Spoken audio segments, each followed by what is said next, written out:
예, 무역계약론 8강 시작합니다. 자, 그래서 이제 8강은 청약과 승낙부터 해서 무역계약이 어떻게 성립하는지에 대해서 시작하도록 하겠습니다. 그래서 이제 우리가 무역창업 및 무역거래 절차를 보면요. 우리가 예를 들어서 이제 무역업을 창업했다. 그죠? 그러면 이제 해외 시장 조사를 하고, 그죠? 그 다음에 이제 거래 상대방을 선정한다 했습니다. 그래서 비즈니스 파트너를 갖다가 선정하는 거고, 그 다음 거래 상대방의 신용조사를 하고요. 신용조사를 해서 거래 상대방이 성실한 업체라고 생각되면은 거래를 제의합니다. 거래를 제의하는 것을 이제 그 서큘러 오퍼 같은 거로 계약 거래를 우리는 예를 들어서 우리는 이런 것을 팔고 있습니다. 또는 우리는 이런 것을 사고 싶습니다. 뭐 이런 식으로 우리가 이제 그 서큘러 오퍼 같은 경우는 우리가 이런 걸 팔고 있습니다. 이런 뜻이 되고 예를 들어서 이제 우리가 어떤 걸 사고 싶습니다 할 때는 보통 inquiry다 이렇게 이야기합니다. inquiry다 이렇게 하면 이제 inquiry에 대해서 이제 상대가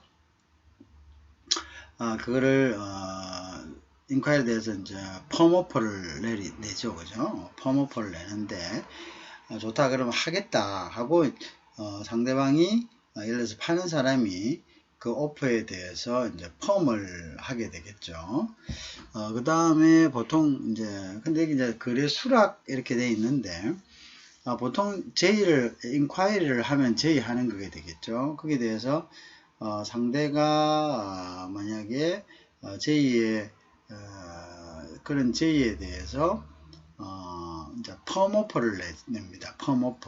펌오퍼를 내면은 어쨌든 거래가 이제 확정이 되는 거죠. 근데 이제 이게 청약과 승낙은 이제 그 과정에 거래를 제의, 거래 수락 요 과정에 이제 청약과 승낙의 과정이 있겠죠. 그러면 그 과정을 다른 말로 이제 청약과 승낙이라 이렇게 표현할 수 있습니다. 그 다음 거래가 체결이 되고 거래가 체결되면 거래의 내용에 따라서 물품을 조달하고요. 물품을 만들거나 아니면 다른 데서 물품을 가져오겠죠. 그 다음 선적을 하고 선적을 한 것을 가지고 우리가 이제 LC나 아니면 또 다른 방법이 있다 그랬죠. 추신 방법, 뭐 방법은 여러 가지가 있겠죠. 그런 방법에 의해서 대금 지급을 하고 그 다음에 도착한 부분에 대해서 크레임이 있으면 크레임 처리를 하고 이런 순서로 진행이 됩니다. 근데 요거 조금 혼란스럽죠. 요 부분에. 그런데 요거 걱정 안 하셔도 됩니다. 뒤에 가면 요게 이제 각각의 경우가 어떤 것이라는 것을 명확하게 알게 됩니다. 그 다음에 여기에서 대금을 지급하고 뭐 조금 이렇게 이게 보면 지금 플로우 차트 자체가 지금 조금 중복되는 부분들이 있습니다. 그죠? 그렇지만 뭐 여러분들이 그런 부분에 대해서는 너무 신경 안 쓰셔도 됩니다. 그 다음에 이제 보통 우리가 해외 시장 조사를 하게 되면 해외 시장 조사에서 해외 시장 조사를 해주는 업체들이 있습니다. 뭐 한 30만원, 300불에서 뭐 한 1500불 정도 사이에서 등급에 따라 틀립니다. 내가 어떤 부분을 신용조사를 원하는가에 따라서 틀리죠. 일반적으로 이제 기업에 대한 이제 신용 등급이나 이런 부분들이 나올 때는 나오는 것으로 이제 조사를 할 때는 보통 한 30만원 정도에서 한 50만원 정도 이렇게 좀 주면은 한 일주일 정도 소요가 돼서 그 상대 의뢰한 회사의 그 정보들이 나오게 되죠. 그죠? 근데 그것도 큰 사실은 도움이 됩니다. 그거 없이 만약에 거래를 한다면은 상당히 사실은 위험에 처할 수가 있겠죠. 그죠? 그래서 이제 그런 부분들이 있다. 그 다음에 이제 이런 특히 보면은 돈을 받아야 될 기업도 그 상대방에 대해서 조사를 하지만 돈을 줄 기업도 물건이 제대로 도착할 것인가 안 할 것인가 하는 이제 부분에 대해서도, 그러니까 쌍방간의 조사가 이루어지겠죠. 그죠? 쌍방간의 같이. 이제 그렇게 되면 이제 비즈니스로 선정이 되고, 그 다음에 이제 우리가 보통 이제 이렇게 됐을 때, 물건을 살 사람은, 인콰이어리라는 이제 견적 의뢰서입니다. 일종의. 인콰이어리를 이제 상대방에게 보내게 되겠죠. 물건을 팔 사람은 서큘러 레터라 해갖고 자기 물건에 대한 소개를 이렇게 담아서 그것을 고객을 찾기 위해서 가망 고객들, 가능성이 높은 고객들한테 보내겠죠. 그죠?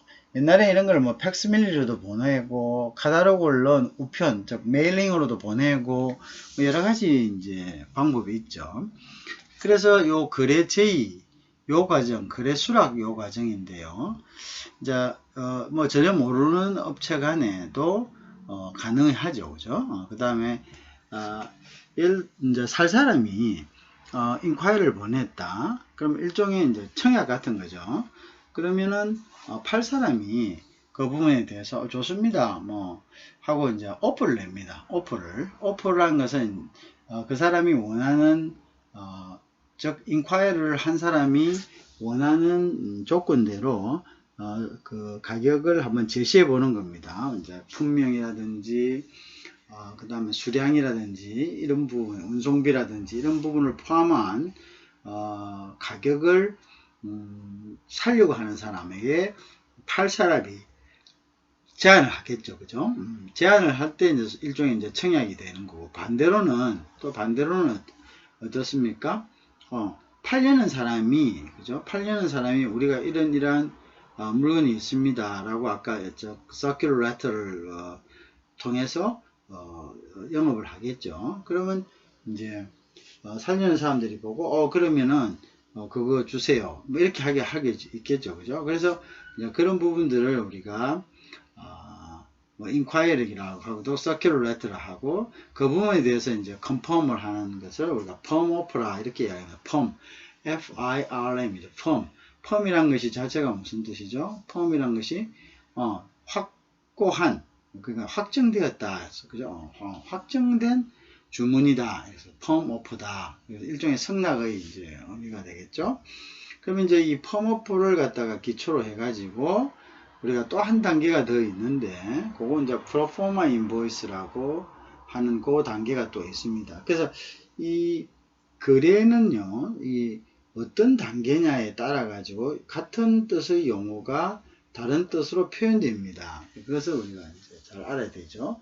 뭐 인콰이어리 같은 것도 마찬가지고죠. 그 다음에 쿼테이션도 인콰이어리에 대해서 이제 쿼테이션을 주는데요. 이 쿼테이션도 단계에 따라 좀 틀립니다. 처음에 줄 때 우리가 그걸 쿼테이션을 하지만 은행과의 관계에서는 또 이걸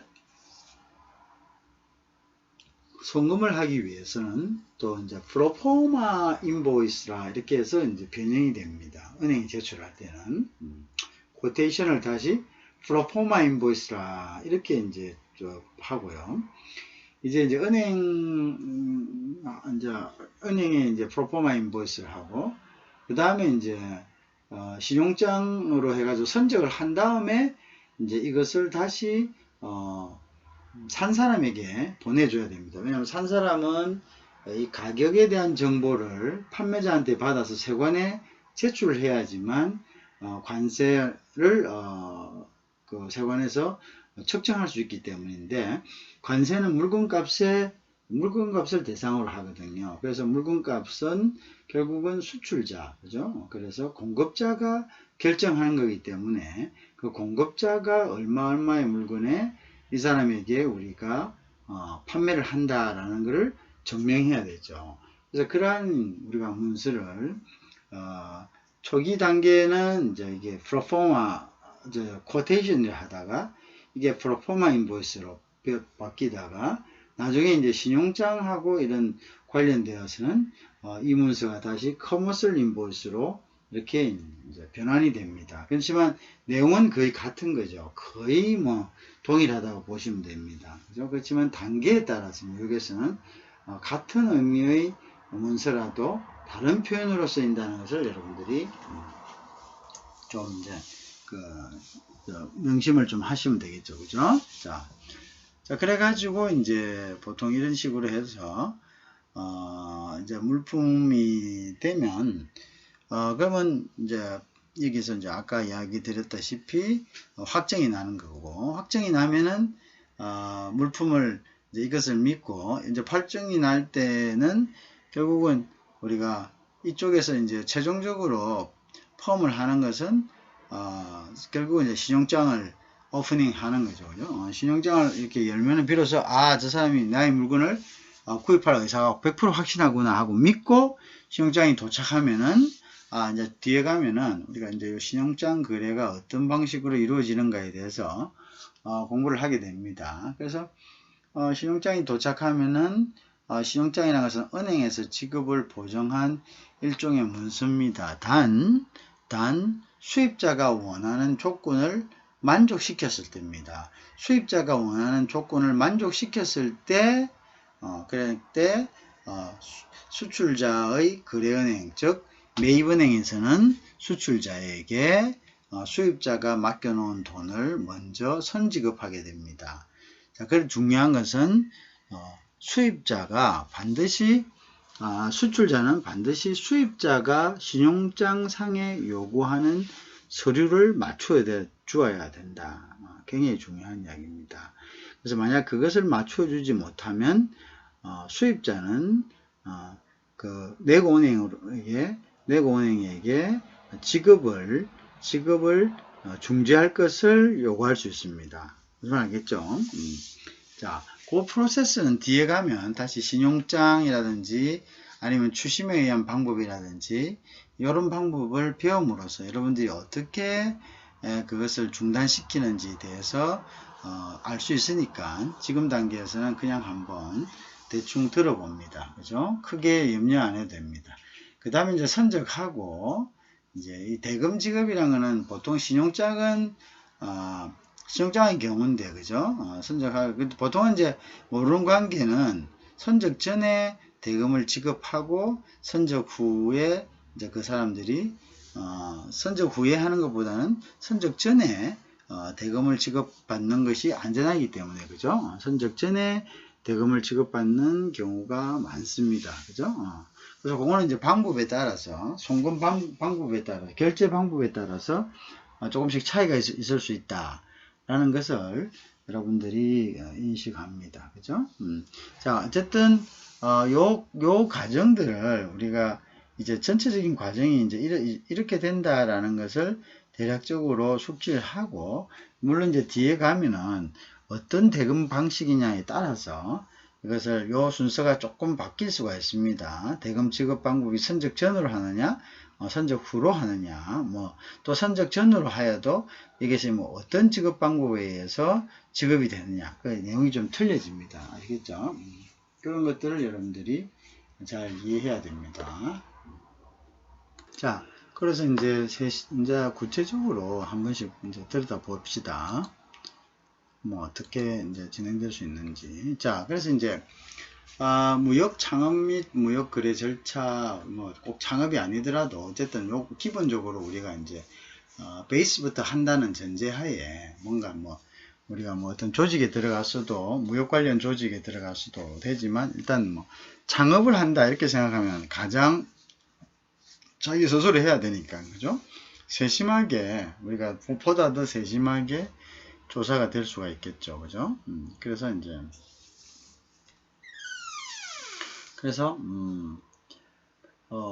조금 더 우리가 어텐션 할 수 있는 그런 이제 거다. 그래서 이제 한번 해봅니다. 그래서 무역계약은요, 일반 당사자의 청약과 이에 대한 상대방의 승낙으로 성립된다. 그죠? 맞죠?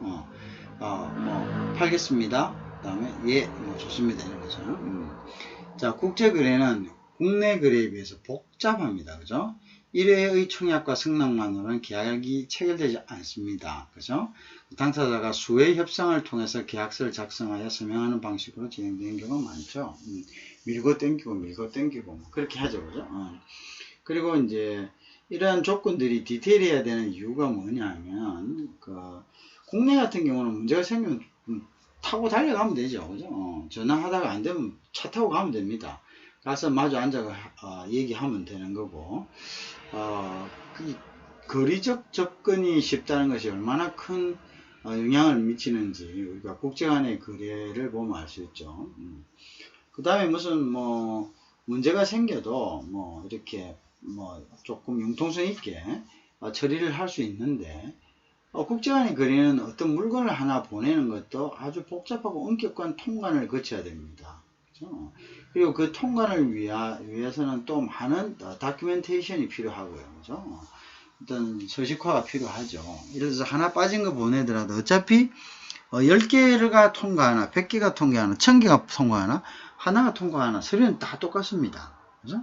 그러니까 그게 보통 일이 아니라는 거죠. 그죠? 그러니까 사전에 그런 것들을 조율하기 위해서는 뭐 추가로 그냥 그래 하나 더 보낼게 뭐 이런 그게 안 되는 거죠. 그리고 또 비용도 국내에서 보낼 때는 운송료를 뭐 여러 방법으로 우리가 잘 아니까 이렇게 옵션을 하게 보낼 수가 있고, 그렇지만 해외에서 보낼 때는 그 하나를 보내기 위해서 필요한 운송료도 또 여러 가지가 되죠. 운송료도 굉장히 증가될 수가 있겠죠. 그죠? 그래서 어쨌든 복잡하다. 그죠? 복잡하다. 그 다음에 언어가 다르다는 거 말씀드렸죠. 일단 언어가 다르니까 의사소통에 어떤 장벽, obstacle이 있다는 거죠. 그러한 장벽들을 극복하는 것은 사실 보통 일이 아니다는 거죠. 그죠? 그래서 굉장히 복잡한 경우가 많고, 진행이 수의 협상을 통해서 계약서가 작성되는 거죠. 언어상의 장벽도 있고 생각이 서로 다르고, 그죠? 좀 오피셜하게 와서 이제 협상이 된다 하더라도 또 다른 경쟁자가 또 나타나는 경우도 많고, 하여튼 이게 굉장히 이제 복잡하게 진행이 되는 것은 사실이다. 그죠?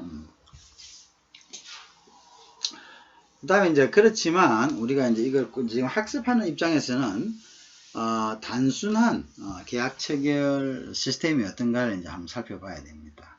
그래서 수입자가 발주서 또는 수출자의 매도 성약서에 의하여 상대방이 그대로 자, 무슨 말이냐면 purchase order라는 것은 PO라고 이렇게 이제 보통 표현하는데요. PO는 상대방이 이제 예를 들어서 오퍼시트를 줍니다. 매도 청약서가 주면은, 그죠? 그 다음에 이제 매도 청약서에 대해서 예를 들어서 저쪽에서 이제 수입자가 오퍼시트를 줍니다. 오퍼시트를 주는 데 대해서 수입자가 이제 purchase order, 좋습니다. 내가 그 구입하겠습니다. 라는 우리가 보통 PO라 그럽니다. PO 같은 것은 이제 줍니다. 그죠? 그러면 이제 PO가 왔다는 이야기는 이게 나의 오퍼시트에 대해서 청약에 대해서 승낙을 했다는 그런 의미가 되는 거죠. 그래서 PO가 왔다. 그럼 이제 PO가 오면은 우리가 이제 일단은 상대방 즉 제공자는 생산자, 수출자의 어떤 조건을 그대로 수용하겠다 이런 의미가 됩니다. 근데 이제 여기서 그렇지 않고는 이제 우리가 카운트 오퍼를 먼저 보냅니다. 카운트 오퍼란 것은 우리가 오퍼가 수출자에 의해 가지고 오퍼가 제공되면 이 오퍼에 대해서 이 오퍼 상에 어떠한 품목, 그러니까 뭐 수량, 그 다음에 단가를 바꿔주세요. 뭐 이런 여러 가지 변형된, 그죠? 그런 조건을 갖다가 다시 제시하는데, 이거는 이제 수입업자가 하겠죠. 근데 이런 다시 제시된 이러한 이제 조건을 우리가 카운트 오퍼다 이렇게 이야기합니다. 카운트 오퍼인데, 그래서 카운트 오퍼가 이제 오면은 이거는 이제 카운트 오퍼라는 것은 말 그대로 반대하는 오퍼다. 자, 어떤 오퍼시트를 냈는데 그 오퍼시트에 대해서 아니다. 나는 그 조건을 받아들일 수 없고 이런 조건으로 좀 해주세요. 라고 제시하는 것을 우리가 카운트 오퍼다 이렇게 이야기합니다. 그럼 카운트 오퍼는 결국 누가 제시하나요? 소비자가 제시를 하는 거죠. 소비자가. 그죠? 소비자가 이러이러한 조건으로 하겠습니다. 이러한 조건은 아니면 못하겠습니다. 하는 것이 바로 카운트 오퍼입니다. 그죠? 카운트. 그러면 그 카운트 오퍼는 우리가 알아야 될 게 한 가지 있는데요. 여러 가지 이제 그 안에, 오퍼 안에 조건들이 있겠죠. 그죠? 근데 그 조건들에 대해서 한 부분만이라도 카운트 오퍼를 갖다가 날렸다. 예를 들어서 단가. 우리가 이제 조건이 여러 가지죠. 단가도 있고, 납기일도 있고, 그죠? 그 다음에 이제 품질의 어떤 그레이드도 있고, 그죠? 자, 그런데 카운트 오퍼는 이러한 조건 중에 마음에 들지 않는 부분, 한 부분에 대해서, 이 조건은, 만족시킬 수 없습니다. 라고 카운트 오퍼를, 예를 들어서, 매입할 사람이 이 카운트 오퍼를 다시 매도인에게 그 오퍼시트에 대해서 카운트 오퍼를 날린다면은, 보통 날린다는 표현을 쓰기는 하는데요. 그러면은 그 부분, 지적한 부분만 무효가 되고 나머지 어떤 조건들은 살아있는 게 아닙니다. 그 카운트 오퍼를 날렸다는 것은 예를 들어서 오퍼시트는 그 전체가 하나로서의 조건이기 때문에 그 중에 일부만을 부정한다 하더라도 전체 다가 부정됩니다. 그래서 우리가 보통 보면은 나머지 조건은 같은 줄 알고 그대로만 그냥 이렇게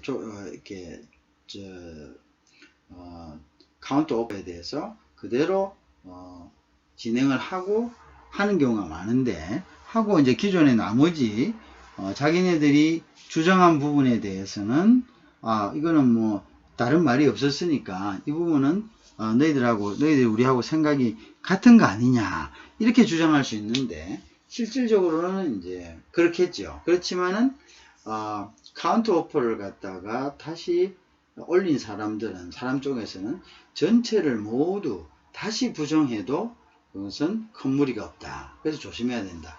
그리고 카운트 오퍼가 왔을 때는 그 부분만을 카운트된, 우리가 검토해서 카운트가 뭡니까? 카운트 펀치라 하죠. 카운트라는 것은 상대방이 치는 것을 같이 맞받아치는 걸 우리가 카운트다 이렇게 합니다. 그래서 카운트 파트너, 카운트 파트너라는 것은 상대방에서 나와 같이 대립할 자를 카운트 파트너죠. 상대방에서 나와 같이 같이 맞대고 거래를 갖다가 성사시킬 사람, 이걸 우리가 카운트 파티라 그러고, 어쨌든 우리가 카운트라는 이런 말을 합니다. 카운트, 그죠? 그래서 카운트 오퍼다 이러면서 어떤 오퍼에 대항해서 다시 받아치는 오퍼, 이걸 갖다 우리가 카운트 오퍼다 이렇게 이야기합니다. 알겠죠? 어쨌든 카운트 오퍼가 오게 되면 다시 그 카운트 오퍼에 따라서 다시 이제 그 오퍼를 완전히 없애버리고 또 새로운 오퍼를 내줘야 되는데, 우리가 그때 이 새로운 오퍼를 갖다가 펌 오퍼다 이렇게 이야기합니다. 펌 오퍼다, 그죠? 펌 오퍼가 오고 나면은 사실은 뭐가 오냐면은 PO가 옵니다. Purchasing Order, PO, Purchase Order. 즉 이게 이제 내가 그것을 살 것이다 라는 약정을 하는 거죠, 그죠? 그렇게 된다. 자, 그러면 이제 PO가 오면 이제 PO에 대해서 PO가 오고 난 다음에 살 사람은 이제 대금을 갖다가 보내는 방법을 이제 연구를 하게 됩니다. 실질적으로 PO란 것은 발주서로 보면 됩니다. 발주서, 그죠? 발주서이기 때문에 그 PO를 기초로 해가지고 웬만한 조직화된 기업은